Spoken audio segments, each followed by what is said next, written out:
So I'm the VP of Marketing for EMEA for Eventbrite. I joined about a year ago, a company that got me very excited. I worked for Google for 7 years before that, looking after different emerging markets. And I was struggling to get excited about another company that I could join. And then I met Eventbrite, and it was love at first sight. So today, we're going to be talking about quick intro about Eventbrite so that you know what we do, how it works, and then we'll be focusing on mobile and social media because that's one of the strengths of our system. Right, so let's get into Eventbrite. Eventbrite was created in 2006 out of Silicon Valley, well, San Francisco, at a time when technology was really changing the way we live. But for all those enhancements that technology were bringing to our lives, there was also a challenge. A report came out stating that 3 out of 5 Americans actually spent more time on their devices than they did with their significant others. That's not great news.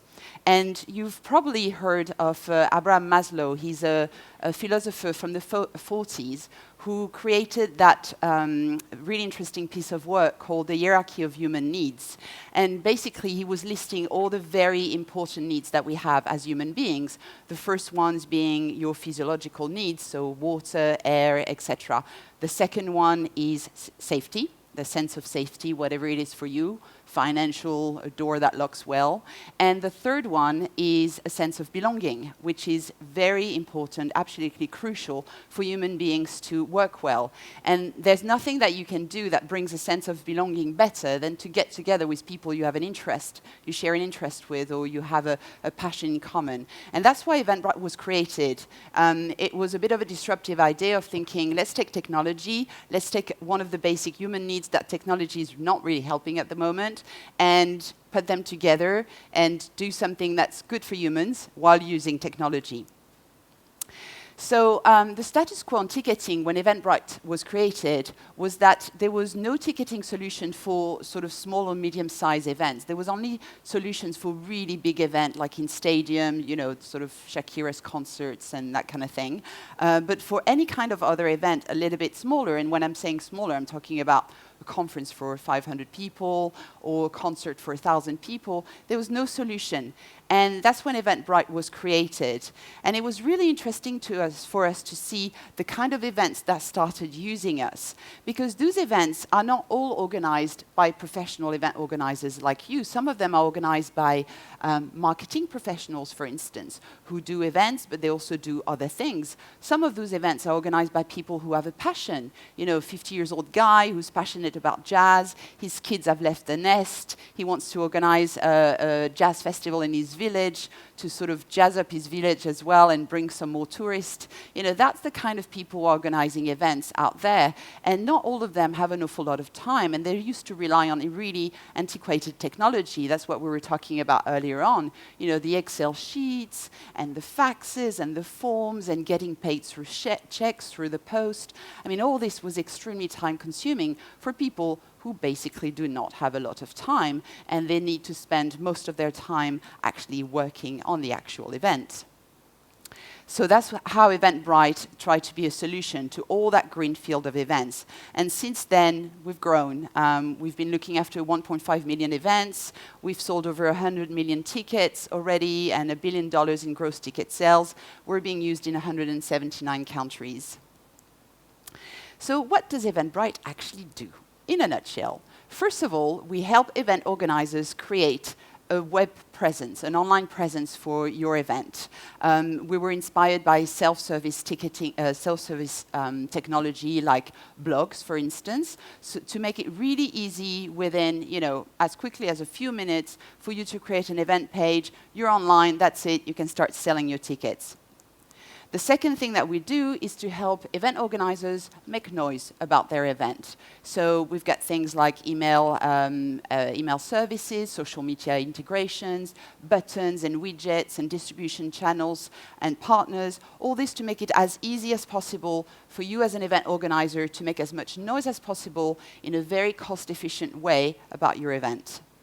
Thirdly, we help you collect money for this event if you're selling tickets, and basically make a very complex transaction appear very easy, both for the event organizer and for the event attendee, with a big team fighting fraud behind this. We've got 15 people actually focusing on fighting fraud and credit card abuse and that type of thing in our headquarters. And fourthly, we help event organizers understand the back-end data of their event. Who's coming, where, from when, why are they buying a ticket, how early are they buying this, what's selling the most, early birds, VIP, student tickets, where are they coming from, is my event in London attracting Londoners, is it attracting people from outside of London, and all this back-end data basically understands event organizers to get even better and better at their event, organizing it, promoting it, making it appealing, and basically selling out. So I'm just going to run you very quickly through the event creation flow, but this is extremely superficial. Obviously, our system is a lot more sophisticated than this, but I didn't want to spend the whole time on this. So you sign up. All you need to do is enter your email and create a password, no long questionnaire or anything like that. Then immediately you get into the description of your event. Where is it taking place? What is the date of your event and your event description? What is it about? Who are the speakers? What's the theme? Why is the event organized, etc.? What's the purpose?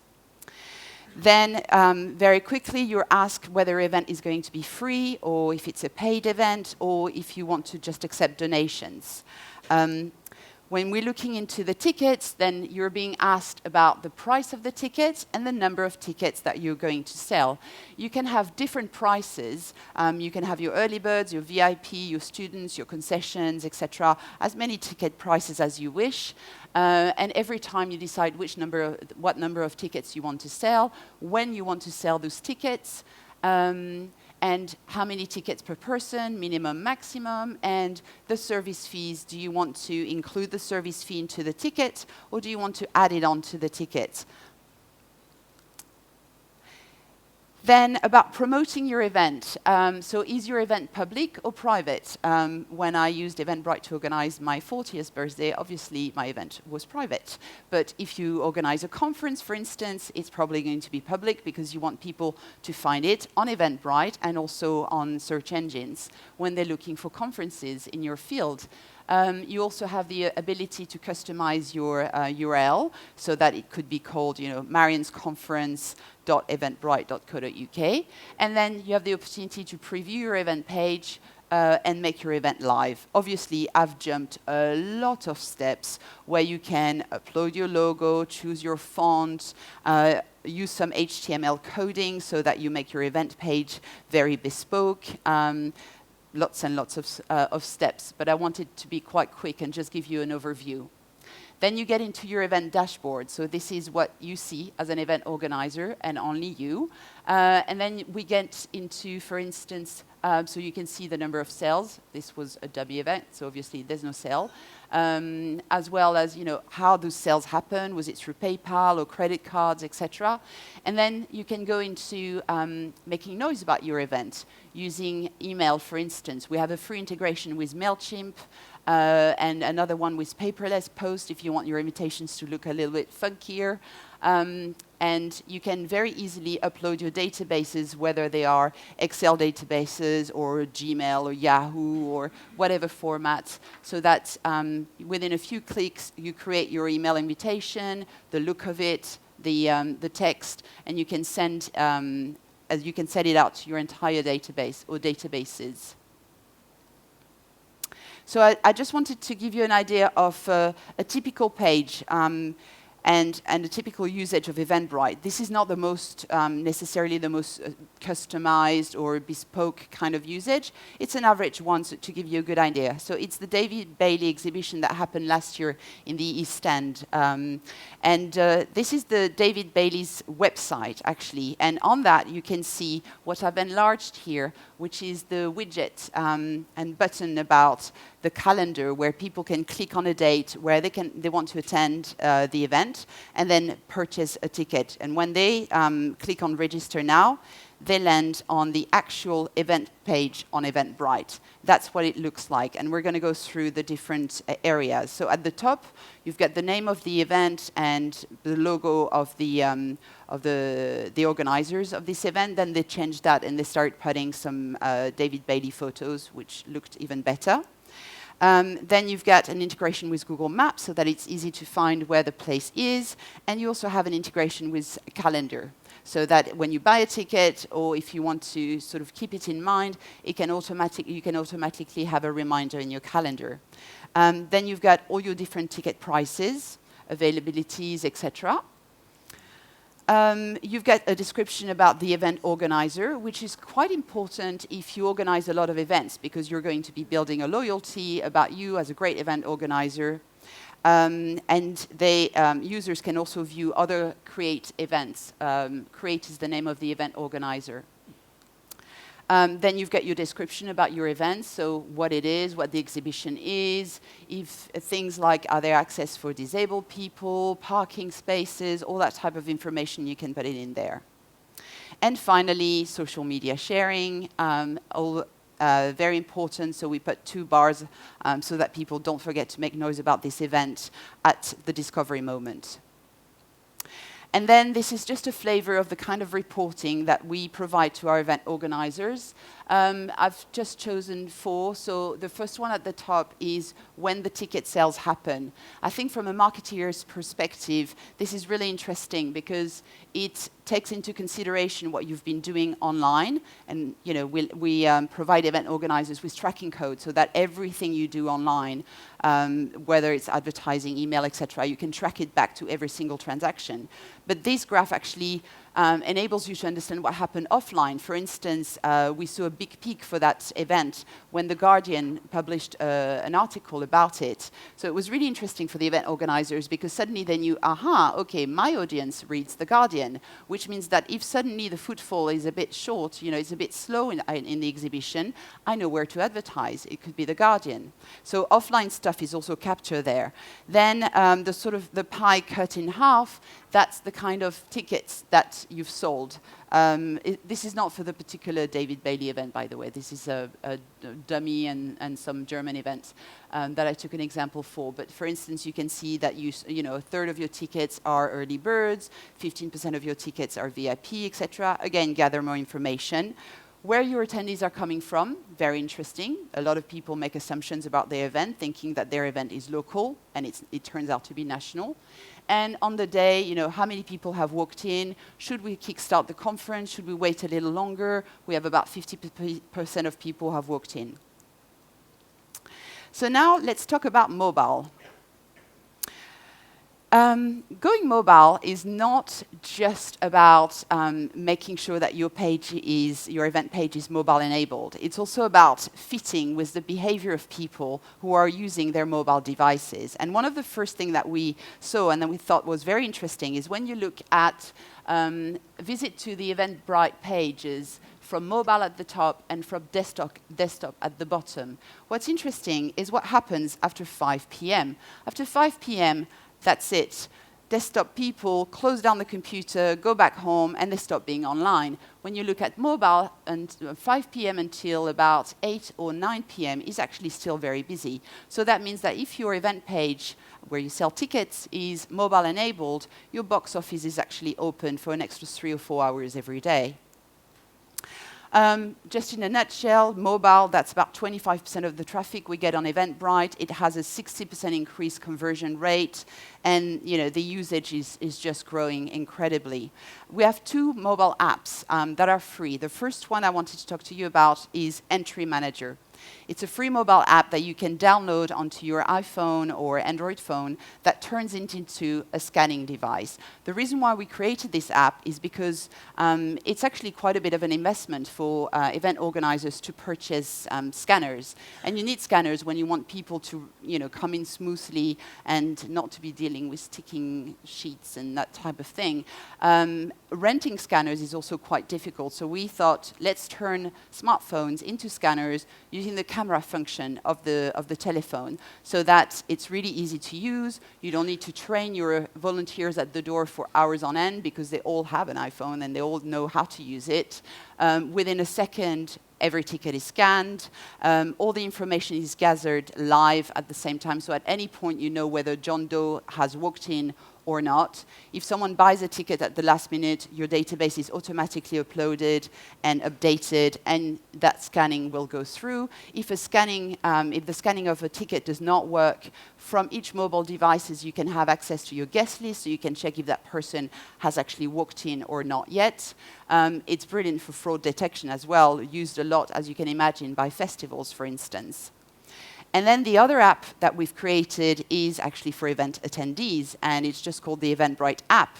The idea behind that is that a lot of people tend to forget their tickets at home, but they don't forget their mobile phone so much. So we thought, let's put the tickets into their mobile phone.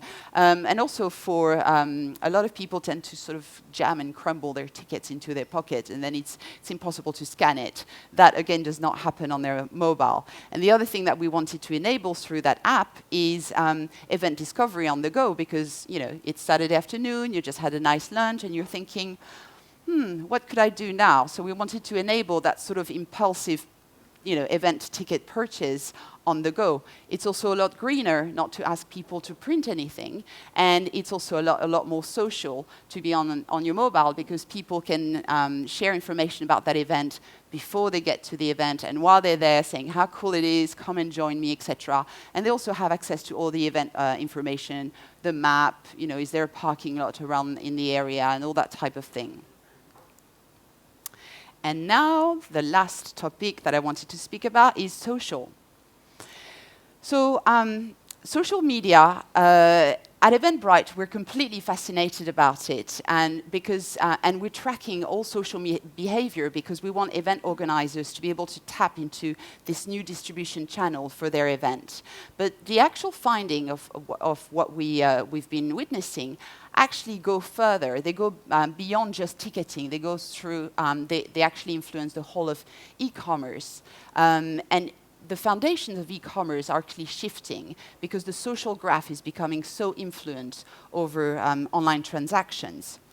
Social media, of course, didn't invent word of mouth, but what it does is act as an accelerant and also provide us with a way of tracking its impact.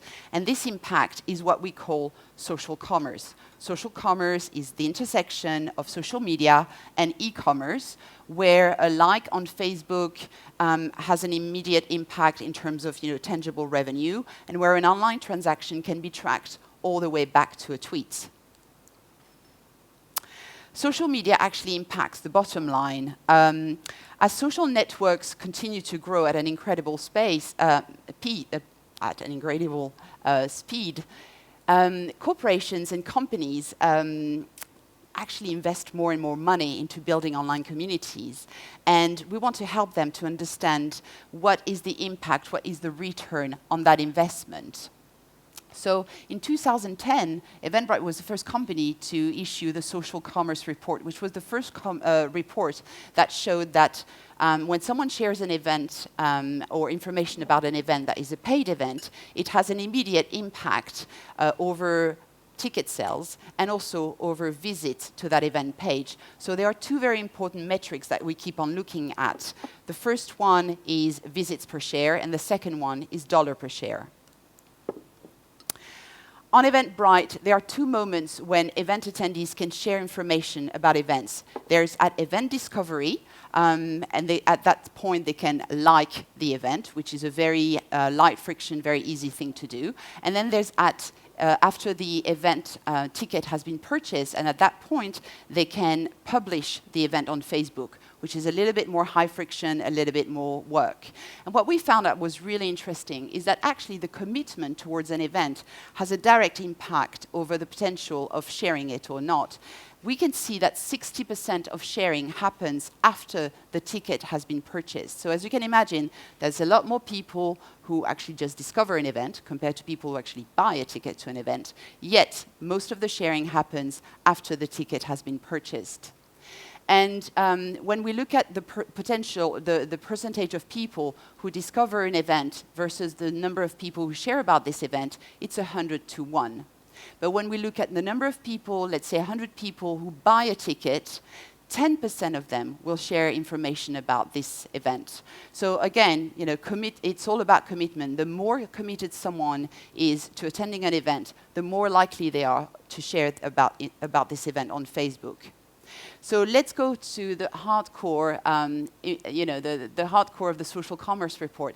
How much is a Facebook share worth in terms of incremental ticket sale? Well, here you've got the information. So what we call dollar per share, but this is actually in pounds. So every time someone shares information about a paid event on Facebook, it brings 2.04 pounds of incremental ticket sales to the event organizer. And it brings 22 additional page visits. Every time someone tweets about a paid event, it brings 1.47 pounds of incremental ticket sales to the event organizer, and a very high number, 41, of incremental visits to their event page. And then on LinkedIn, it's 1.18 pounds of incremental ticket sales and 17 page views. And if you want to look at how many shares actually it takes to sell one incremental ticket, here's the answer. So we saw that Facebook was the strongest. So every 3.5 shares about your event on Facebook, you sell an extra ticket. Every 5.3 tweets about your event, you share an extra ticket. Every 5.4 shares on LinkedIn, you sell an incremental ticket, which is amazing when you think about it, because you haven't done anything. You haven't spent anything. It's your event attendees doing all the work for you. This is all I wanted to share today, and I hope you'll have some questions. I'm going to stick around for a while, and I hope that that answered some of your questions about social media and the link to events. Thank you very much. Marion, hold on, Marion. Hold on. A couple of questions here, actually, and I'll ask Lisa and Anton to consider a question first. Did you use the term turkey trot? I didn't. Should I? No, it's just someone's asking what a turkey trot is, and I thought you might know. No, but maybe that's my French accent. Maybe I meant something else. Sorry? Oh, it's an American thing. Oh, well, let's forget about that then. No. They're weird. Okay, well, fine then. Okay, we'll look into I'm sure we'll be able to Wikipedia it or something. Lisa, Anton, any questions? Having viewed the delights of Eventbrite? Yeah, no, that's very interesting. Thank you, Marion. I was just going to ask, why do you think innovation is important? Well, innovation is all about, first of all, enhancing the attendee experience, understanding better what they expect, and giving it to them even before they sort of formulate it in their head that, oh, it would be nice if it worked that way. I think innovation is about, as David mentioned before, saving time and saving resources for event organizers. And also, innovation is about tapping into new distribution channels for your tickets, making more noise about your event in a more cost-efficient manner. And what about the future? What do you see as the future of how this is going to go with social media, etc., and everything? So, I wouldn't be able to answer about the long-term future, obviously, having no crystal ball with me today. But I know, I forgot it. But I would say, you're not going wrong if you're thinking SOLOMO, social, local, mobile. This is the way the world is going at the moment. And I think more generally, the innovation of tomorrow is all about understanding better expectations and providing for those expectations even before they've been sort of worded or experienced. In terms of going the other way, you've got your mobile and it's all barcodes, etc., etc. What if someone actually has a paper ticket? Okay, a paper ticket, and it's all crumpled. Can you scan that? Well, we can. So if you're using the scanner, you can look into the guest list, and you will find the name of that person. So you're sort of So cross-referencing and stuff like that. Exactly. Yeah. Okay. Thanks very much, Marion. Thank you. If you just take a seat again, and if we've got time at the end, we'll have a little panel discussion with Brilliant. lots of the questions. Okay. Thank you very much, Marion Gamel.